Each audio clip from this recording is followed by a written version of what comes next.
WebDesign. If you're not in WebDesign yet, make sure you get in there because you do have an assignment due tomorrow night. So make sure that you're in there. Any questions over anything at all before we keep going with our discussion of functions and then move into some stuff with graphing functions today? All right. Well, let's go continue on with our worksheet, handout, notes, whatever you want to call them. What we were doing last time. I believe this is where we left off, where this was asking us to figure out what the domain and the range of h of x equals 5 minus absolute value of x. So remember, domain refers to the inputs, what you're allowed to plug into the function. Range is what you can get out of the function. In this case, is there anything that we're not allowed to plug in? Any issues with taking the absolute value of anything you like? Yeah, no, that's fine. Good. So our domain here would be what? Yeah, good. Negative infinity up to positive infinity. Exactly right.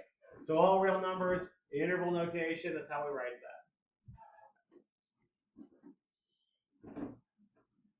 For the range, I would look first and try to break it into pieces personally. Let's look at this absolute value. What happens when you take the absolute value of a number? What does it become? It has to, it could be 0, but it's either 0 or it's positive, right? Can't be negative. So we know that this piece that I just circled has to be greater than or equal to 0. Without a doubt. Now what are we doing with that number that's bigger than or equal to 0? We're subtracting it from the 5. Right? So is that going to get bigger or smaller when you subtract it? Smaller, because you're going to be subtracting something that's not negative. You're going to be subtracting something positive or 0, correct? So it either, if it's 0, it's at 5. Otherwise, it's less than 5, right? So if you're range, it's going to be exactly right. Good. So since it's everything that's less than or equal to 5, we'll go negative infinity to a 5. Remember, the infinity or negative infinity is never included. That's why we use a parenthesis. For the 5, we can get 5 out, right? What do you plug in for x to get 5 out? 0, right? So since we can get 5 out, what do we use instead of a parenthesis? Bracket. Good. So that would be our range. What questions do you have on that one? Is that okay? All right. We've done this more reasoning through it. We're going to do some graphing today, and we'll talk about how we can read domain and range off of a graph as well. Most of the time when we're looking to reason through something, we're more interested in the domain, and the range might be a little bit more complicated, and then we'll deal with that either graphically or have to reason through it. But remember, again, when you're asked to find something about the domain, you're really looking at the function, what issues might pop up, right? Right now, there's only 2 big issues that might pop up. We might divide by 0. We might take the square root of a negative number. Those are the 2 big ones that we're looking for right now. Okay. So in this first example, what might happen?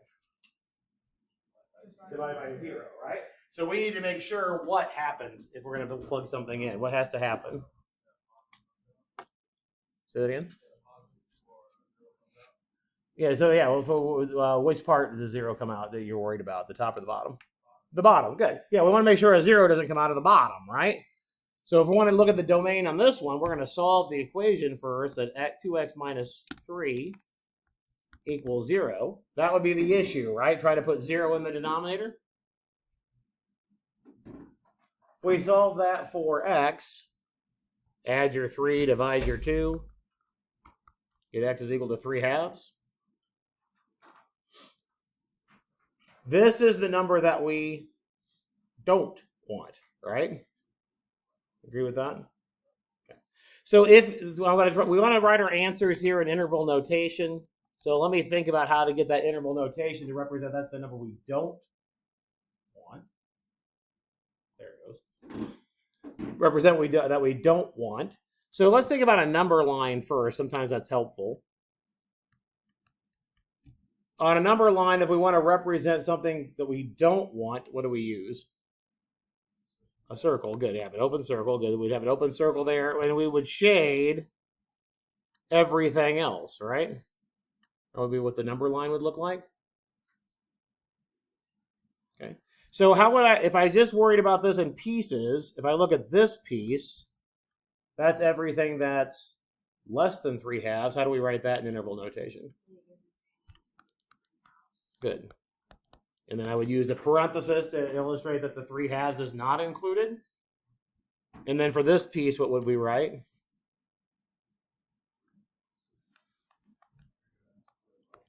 Good. 3/2 to positive infinity. Again, we'll use parentheses on both sides because they're not included. To illustrate that it can be in the first set or the second set, we use what's referred to as a union symbol. We take the union of those two things. That little U, again, stands for union. We think of it as an or. You can be in the first set or the second set, and that's okay. So this is how we would express an interval notation to not include 3/2. That okay? All right, cool. All right, let's look at the next one. Again, right now, yes. I didn't ask you for the range. That one, the range would be a little bit trickier. That's something we'll do later on in the semester to talk about what the range should be. Yeah. I can tell you that the range is everything but a half by looking at it, but we don't know that yet. We'll talk about it later. Okay. Right now, I'm just asking about the domain. Okay. All right, how about this one? Again, I told you there's two things that you possibly can worry about. One is dividing by 0. The other is what? Yeah, negative under the root, right? That's the problem we have potentially here, correct? So to make sure that we avoid that problem, what do we want to make sure happens? What needs to be true about this piece right here? It better be positive. It could be 0, right? Square root of 0 is okay. So we need 14 minus 7x to be non-negative. It needs to be 0 or positive, right? That's okay.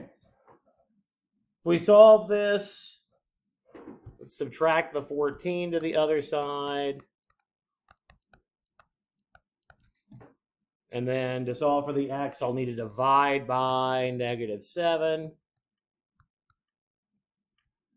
And then the reason why I want to do it this way is just to remind, when you divide both sides or multiply both sides of an inequality by a negative, what happens? It flips it, right? The inequality flips around. So we'll have x is less than or equal to 2.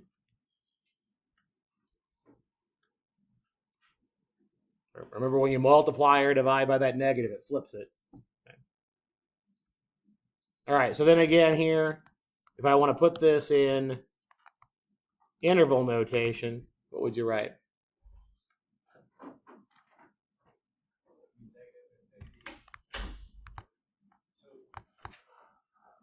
Bracket. Yep, exactly right. Yep, you got it. Again, we always use the parenthesis on the infinity or the negative infinity because those aren't numbers. Those are never included. We use the bracket on the 2 because the 2 is okay to plug in. Work on that third one for a minute that we have on that sheet. And then we'll chat about it.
Say it again. Oh, sure.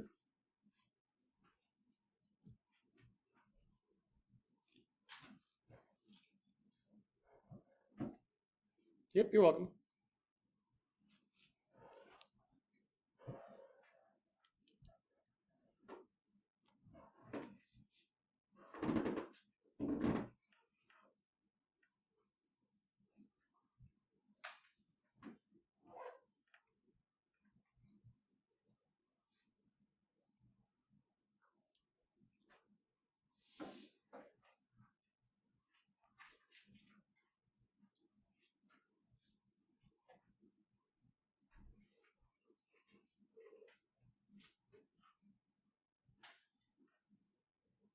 So let's go ahead and chat about this one. So again, what two things right now are we worried about in terms of domain? Zero at the bottom or negative or root, right? Those are the two big ones that we have to worry about right now. Okay. This one's got both, doesn't it? Right? Okay. I've got a fraction, so I need to worry about a zero in the denominator, and I've got a root, right? So I got to worry about both of those things. So what do we need to make sure happens so that everything's okay for this one? 6x minus 18 needs to be greater than 0. Good. Yeah, the 6x minus 18 needs to be strictly greater than 0 in this case, right? I need to make sure that I don't put a negative under the root, and I need to make sure that I don't put a 0 in the denominator. So I have to worry about both at the same time, right? So if we can worry about both at the same time, then they get a strict inequality. Make it strictly greater than 0. If we solve that inequality, we get what for x? 3. Yeah, greater than or less than? Greater than, good. Yeah, in this case, it's greater than because notice if you solve, you'd have 6x is greater than 18, divide by your 6, that's positive, so I don't need to worry about flipping it in this case.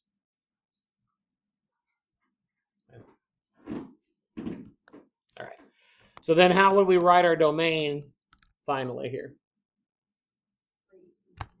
3 to infinity, and we would use parentheses around both of them. Yep, good.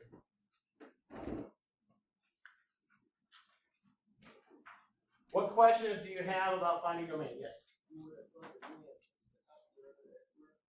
Say it again. I don't need to worry about plugging the 3. I can't plug the 3 in at all because it makes the denominator 0. Yeah, so I can't plug the 3 in at all. You notice on top I don't have anything to worry about. The top is the x squared minus 4. That's a polynomial. I don't have any issues with plugging numbers in there. Other questions on that? Any other questions about domain at all? All right. So last topic we have here, we're being asked to find a net change. Net change is a pretty straightforward idea. Basically, if we think of the x minus c, or excuse me, the x equal to c is where the function starts. The x equal to d is where the function ends. All I want to know is what are the difference of the function values. Okay? So, for example, if I start here and I go to Chicago, the difference between those places will be my net change. Now, on the way, I might have decided to take a detour to Peoria or Indianapolis, right? So it doesn't give me total change. It just says, where did I end up? Where did I start? What's the difference between the two? Okay. All right, so to figure that out algebraically, you take your ending point, which would be the function value at d, and minus your starting point, which would be the function value at c. Ending output minus starting output. Again, it doesn't say what happened in between, just says net, right? Think about if you have a balance in your bank account. You might have a starting balance and an ending balance. The difference between those would be the net change in your balance, but you might have made some deposits and some withdrawals along the way and made a bunch of changes, right? It's literally what happened at the end and what happened at the start. All right, so as far as the formula goes here is when you have the net change for this 5x minus 3 function, we'll do f of 4, that's the ending value, minus f of negative 1. That's the beginning value. What do we get when we plug in 4 into our function? 17, so we get, I'll put it in parentheses here, 5 times 4 minus 3. And then we put in negative 1, we get, and 5 times negative 1 minus 3 is also a negative 8, so we'll get 17 minus a minus 8. Gives us 25.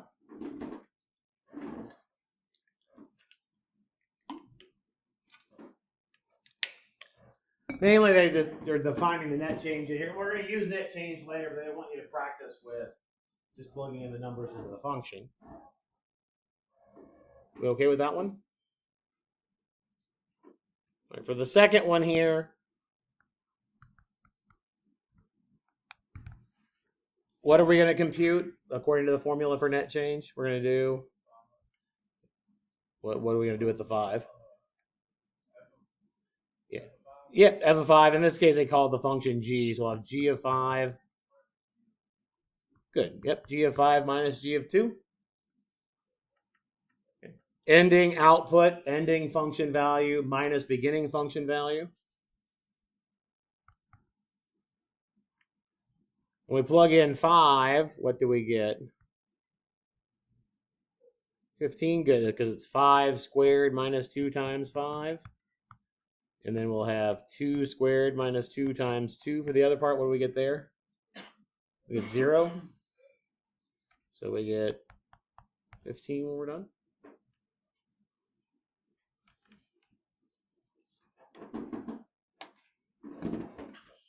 That's all it is for net change.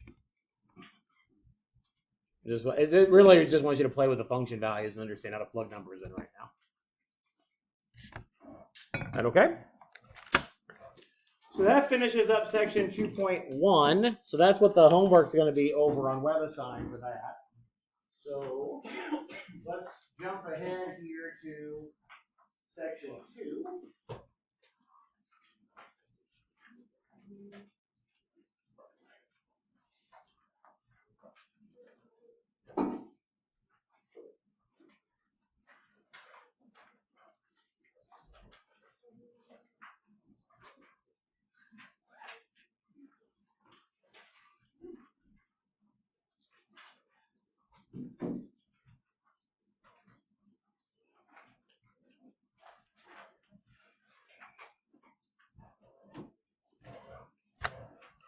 All right, so what's going on?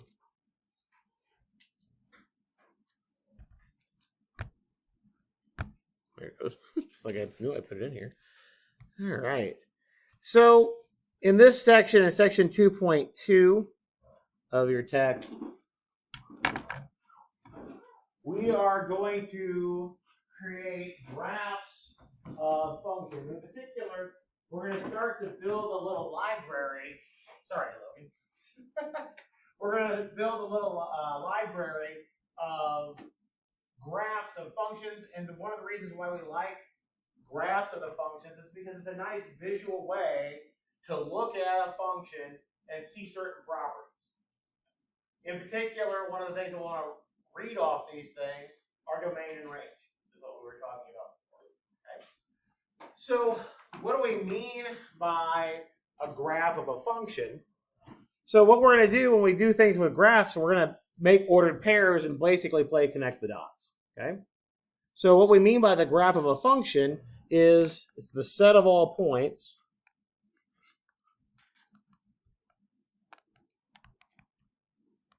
I'll call it x comma f of x,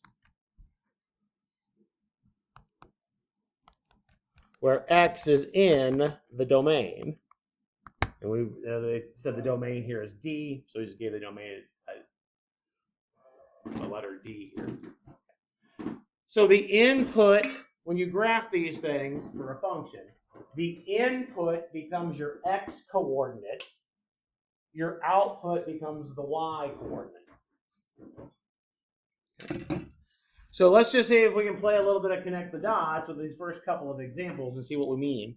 I think the pictures are more instructive than what the definition looks like. Okay. So this one asks us to graph the function f of x equals x cubed. If you don't know, to start with, what the function looks like, your very, very first thing that you want to try to do is pick some values for x, plug them in and get some values for y, and connect the dots. Plot points, connect it. So just start picking, and we're arbitrarily going to pick these x's, okay? There's nothing special about the x's that I'm going to write. I'm just going to try to make them manageable rather than make them huge, okay? So what I mean by that is, let's just start with -2, -1, 0, 1, 2. Start there. If we need more points later, we can add them, okay? But right now, let's just start with sum. Sum is a nebulous term, I know. But just start with sum, and you're literally just picking them.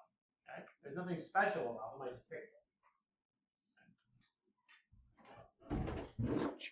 All right. So now to do the function values, we're going to take the x values and plug them into the function. So in this case, the first one will be -2 cubed. What do you get when you cube -2? -8. Good. -1 cubed is -1. 0 cubed is 0. Yeah, 1 cubed is 1. 2 cubed is 8. Good. Some people refer to this as a t-table. We just made a t-table. We just got some points. All right. So going over to the graph then, we're going to use the x coordinate is the value we picked. The y coordinate is the value that came out of the function. So the first point we're going to plug in is -2, -1, 2, 3, 4, 5, 6, 7, 8 down here. So there's the -2, -8. Do the same thing for the other 4 points. Do -1, -1, 0, 0, 1, 1, and then 2, 1, 2, 3, 4, 5, 6, 7, 8. Now we could have made the scale a little bit different so that maybe the graph looks a little bit better, but it's going to give us an idea. We just basically want the shape. All right, so again, now when we start drawing, again, you may not think this is enough points. If you need to pick some more values, you can. Doesn't really matter. But once you get the kind of the shape that's going on, we're literally just going to play connect the dots. So I'm going to draw this down, come this way, and go down that way. And I missed the origin, but that's okay.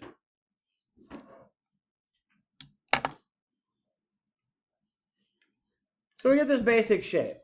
So now if I see what the cubing function looks like, it's not a great graph. This actually flattens out here at the origin. But we see this shape. I know it looks like a cube. And actually, we're going to see here in a little bit that anytime that this power is odd, it's basically going to look like this thing. That's what we're headed towards. We're just trying to get an idea of, if I see an algebraic representation for a function, can I visualize what it might look like graphically before we even start? That's our goal. All right. Let's do the same thing for the x to the 4th function here.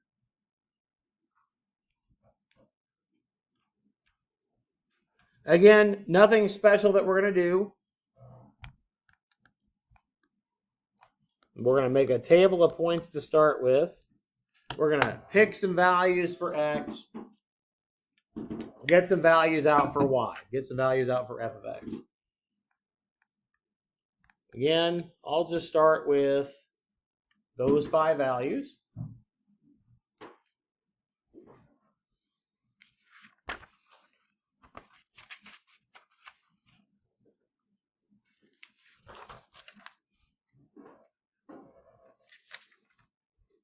What do we get out for those 5 values?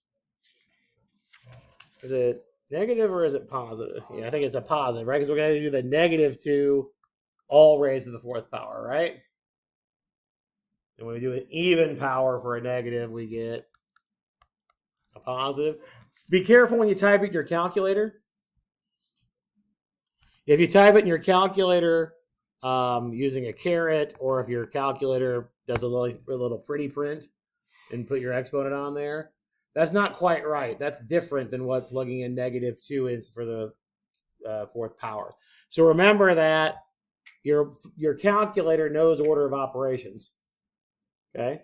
If you think of this as multiplication by -1, it's going to do the exponent and then the multiplication. Okay? So it will give you -16 out of your calculator. Okay? If you want to do this in your calculator, make sure you put the parentheses around the -2 and then do your fourth power. The reason for that is, remember, we're taking out the x and putting in the value. That fourth power applies to the whole thing, including the negative. What do you get when you put in -1? You get a +1. Put in 0, we get 0. Put in 1, we get 1. And put in 2, we get 16, right? We get okay with where those numbers are coming from? Cool. All right. So again here, let's plot some points. I think I only go up to 10 for my scale. So 16 is going to be way up here, right? Somewhere. 1, 2, 3, 4, 5, 6, 7, 8, 9, 10. So 16 somewhere up here. Guesstimating. -1, 1 is here. 0, 0 is there. 1, 1 is there. 2, 16 is up there. So we get something that looks like a U shape.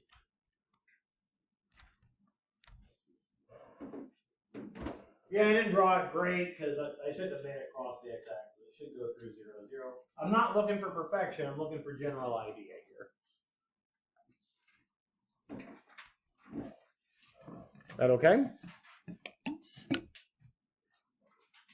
All right, so let's take a second before we go on and get some new graphs. Let's just take a second and see if we can analyze what's going on and see if we can make up some general thoughts about what's going on with these functions. First, I said that one of the reasons why we like graphs is because it helps us get some certain properties of functions, and the big ones we've talked about so far are domain and range, right? If something weren't in the domain, you would expect to see a gap, right? You'd expect to see a hole, because I can actually plug that x number in there, right? So if I look at both of these graphs, do you see any domain issues? No. So each of these functions would have a domain of -infinity to infinity. Okay. So for both of them,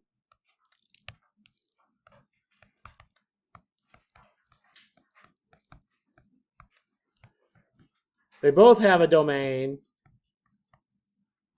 of -infinity to infinity. Both of them do. What about the range, though, looking at the two different ones? Do they have different ranges? Yeah, so again, when we look for a domain, we're looking for holes, right? We're looking at the inputs to see if there's something I can't plug in. Range, I'm looking for outputs. So instead of looking at the x's, I need to look at the y's, right? So look at that first one. Are there any y values that we don't hit? Does every y value get hit? I scroll down a little bit. Looking at that first one, any y values that get missed? And again, we put the arrow on here to indicate that we're going to go on forever, right? Any y values get missed? No. Not on the first one. Good. So on the first one, what's your range going to be? All real numbers again, right? -infinity to infinity. That's exactly right. And we're reading that from the graph.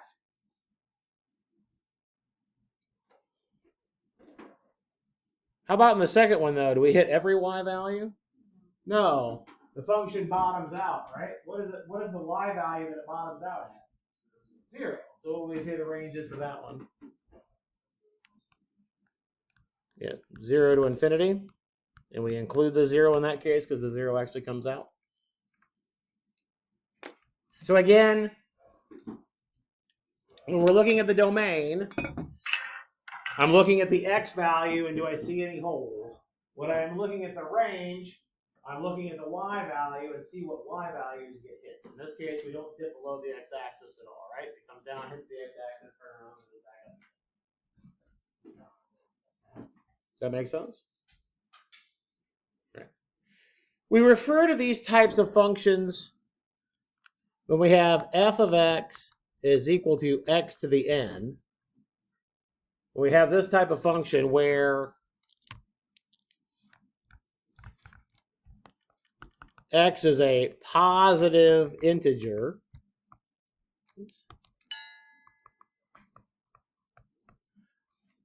So remember, the integers are the things that have no fraction piece, no decimal piece. So positive integers would be 1, 2, 3, 4, and so on. This type of function is called a power function.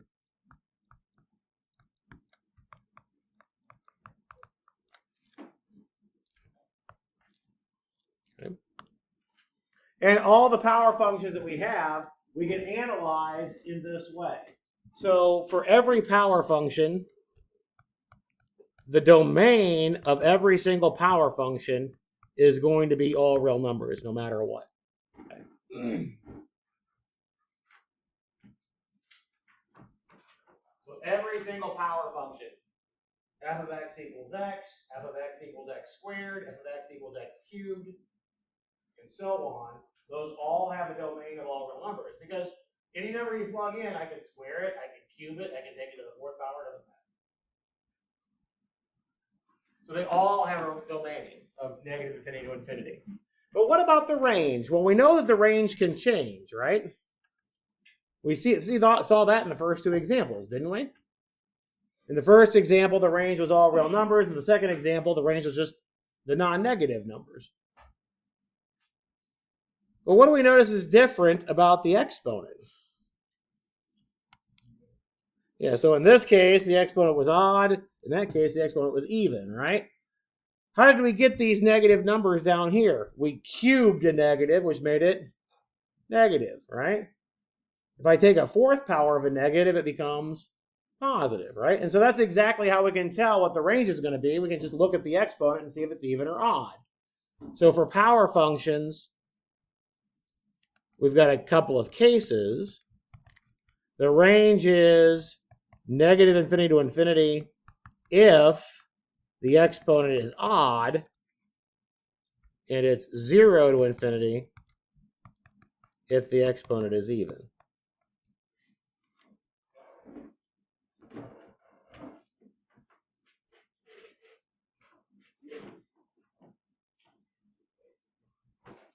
Again, our goal with this is to be able to identify properties of functions quickly, either through their graph or what their function looks like, what the form of the function looks like. It's our whole goal here. Okay. That's why we're collecting these types of properties, so that when we go forward in the class and start doing some more analysis on types of problems, we can do that faster. All right. Any questions on that at all?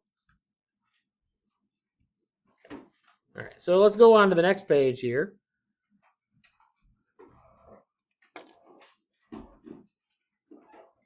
Notice on these two examples that are on this page, I basically have power functions, but we flipped them, right?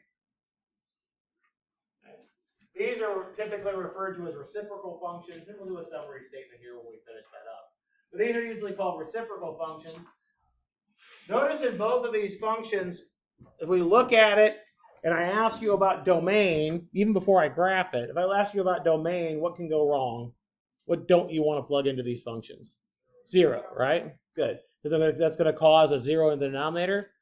So already we anticipate something strange happening at 0, right? There better be some sort of a hole at 0 in our graph because we're not allowed to plug 0 into the function. Okay. All right. So again, let's just plug a few numbers in and see what happens. We might want to plug a couple of extra numbers in this case, to see what else might happen. Let's start with -2 -1, 0, 1, 2, because I'm on original.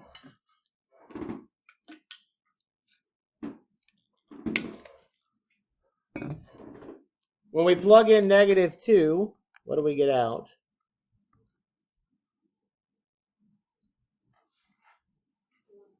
One over 4, good. When we put in -1, what do we get out? 1. If I put in 0, I can't, right? It's undefined. Because we just said that 0 is not in the domain, right? So something goofy happens at 0. We put in 1, we get 1. And we put in 2, we get 1 over 4, right? Now notice if we just plot those points, I have -2, 1/4, which is about right here. We have -1, 1, which is about right here. 1, 1, 2, 1/4. It's not exceptionally helpful to see what the graph looks like, right? Would it be correct to do something like this? Oh, what did I do wrong? Yeah, there's something wrong here at 0, right? That wouldn't be correct because I have to have a hole at 0, correct? So to help out, let's put a couple of extra numbers in here and see what might happen, and then see if we can argue about the rest of it. What if we plugged in a number like 1/2? We'd have 1 over 1/2 squared. Right? That's what it would look like, wouldn't it? By plugging into the function. Take out the x, plug in a half. 1/2 squared is going to be 1/4. Is the reciprocal of 1/4. That's going to turn out to be 4, right? So if you put in a half, which is right about here, we would get 1, 2, 3, 4. We'd also get the same thing if we put in -1/2, wouldn't we? Because we would just square the negative, make it positive. What if we get a little bit closer? What if you put in something like 1/10, just for argument's sake? What are you going to get out if you put in 1/10 for x?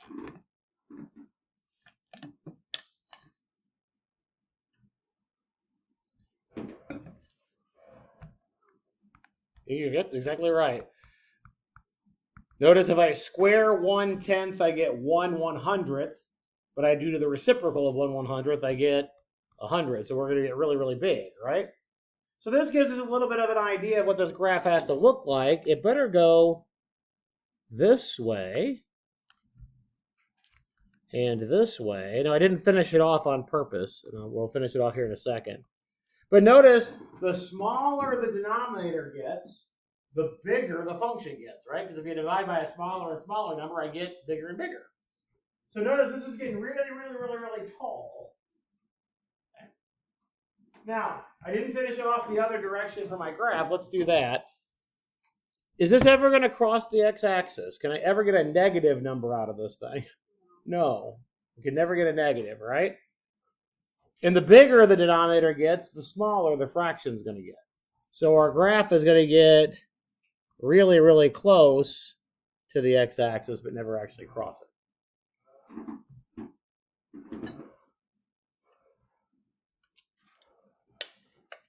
So let's see if, before we do the next example, let's see if we can figure out what the domain and the range are. What did you say you can't plug in? 0, right? Any issues plugging anything else in? No. So how are we going to write that to illustrate that 0 is the thing that we can't plug in? Negative infinity to 0. And 0 to infinity. And what do we put in between them?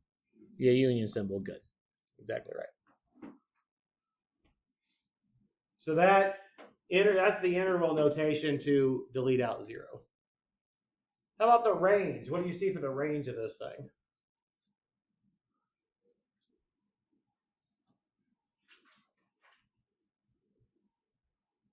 How about the biggest thing you can get out?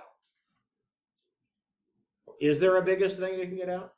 No, it goes off to the infinity, right? So certainly on the right-hand side, the range is going to go off to infinity. What's the smallest thing that can come out? Doesn't like reach zero, but it would stop. Yeah, it can't get any lower than zero, but it doesn't quite reach zero. So anything positive we can get out, well, we can't hit zero.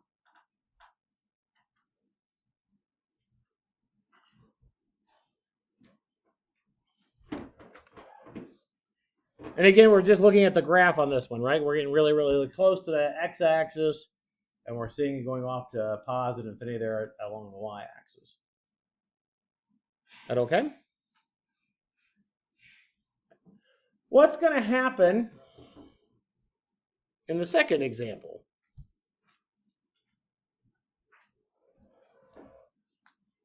Notice that everything became positive because we squared in the first case, right? In this case, we got a cube on bottom. So can we get negatives out this time? Yeah. Okay. So again, let's plug in some numbers.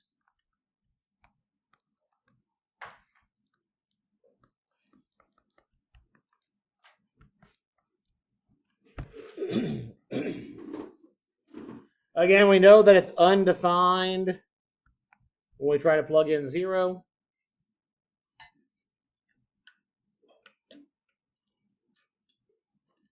If we plug in -2, what do we get out? Good, -1/8, good.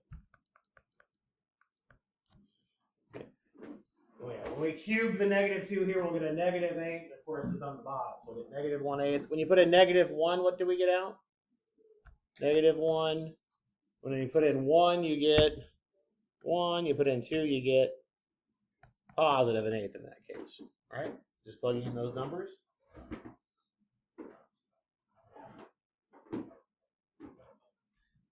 So we've got 1, 1, and 2 1/8 on this side. But on the other side, so that's starting off like the other one did, didn't it? Isn't it? But on the other side, we're actually below the x-axis. Something like that. We can plug some more numbers in, but what do you think the graph of this might look like? Opposite of each other. Yeah. So it's going to kind of look like the first one, except it'll be on the opposite sides of the x-axis, right? Okay. So this one should look like this one. Oops, it doesn't cross the x-axis. Should look like this. This one should go like that.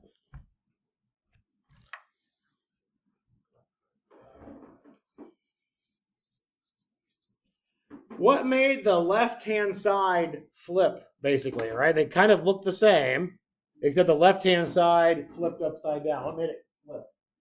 The cubing, right? It was odd again, right? Because the odd ones I can get negatives. Okay? So again, if we want to get some general rules, it's going to depend on whether that exponent is odd or not. Odd or even. Okay? So just to write that down, oops. F of x equals 1 over x to the n, where n is a positive integer.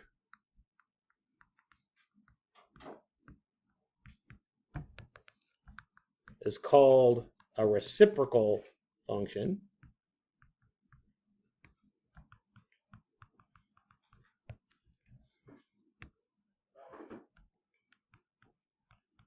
And again, what we're doing right now is just trying to collect some properties. We're going to come back to these and add some more properties later, but right now the properties I'm interested in are domain and range. Okay? What's the domain of all your reciprocal functions?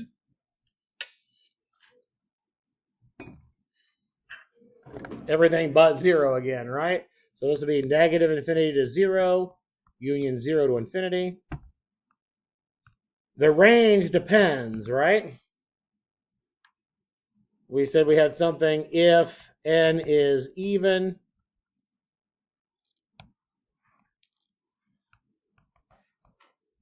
versus if n is odd. What was the range when n was even? What was the range of the first one? Yep, 0 to infinity. And again, we didn't include the 0. Oh, my whole thing's scooched. Let's see if I can get this to move back up again.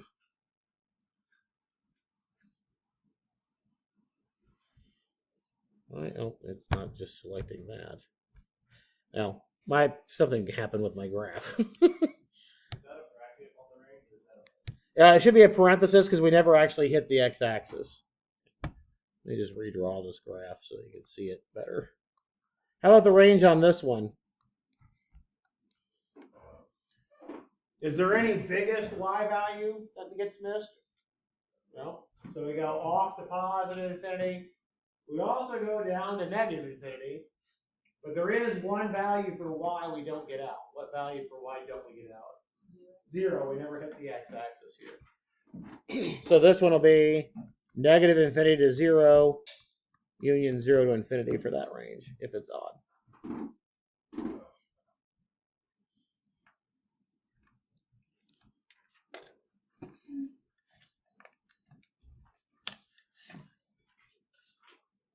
So we're collecting properties of these types of functions. Again, the reason why we're collecting properties of these types of functions is that it's going to help us do an analysis on functions when they get more complicated. Okay, so that's why we want to try to figure out what they look like now. So this next set that's on your next page, notice now I'm starting to do roots. So remember the top was a square root. That index, this number that's here on the front, is your index of your root. That first was a square root, so it's an understood 2. This would be this is a 3, it's not understood, it's explicitly written there, right?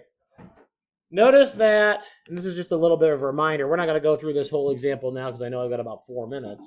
But remember that we can rewrite roots as exponents. What exponent would that be? Yeah, remember the roots become fractional exponents, right? So that's x to the 1/2. So this one would be x to the 1/3, right? If you had a 4th root of x, that would be x to the 1/4, and so on. Notice we're going to analyze what happens there with those numbers, what's happening with those things changing. Okay. So let's think about this for a second in terms of domain before we go. We already said that when we had domain issues, what can't you do a square root of? Negatives, right? 0 is okay, but negatives are bad, right? But what about cube roots? Can you do cube roots of negatives? Yeah, there's no problem with cube roots of negatives, right? Cube root of negative 2, or excuse me, negative 8 is negative 2. Cube root of negative 27 is negative 3, right? No issues with cube rooting a negative. But what about a 4th root? Can you do a 4th root of a negative? Nope. 5th root? Yes. 6th root? No. So it's that even odd thing again, right? That's why I wanted to remind about how we can write those as exponents. It's that even odd thing again. Okay. So we'll do that next time. We'll finish up this handout and get into a new one. We'll finish up these root functions, and then we'll talk about scaling them a little bit, get us into more graphing ideas. So have a good one. We'll see. Don't forget your homework on the first section is due on Thursday, tomorrow night by 11:59. Otherwise, have a good one. We'll see you on Friday.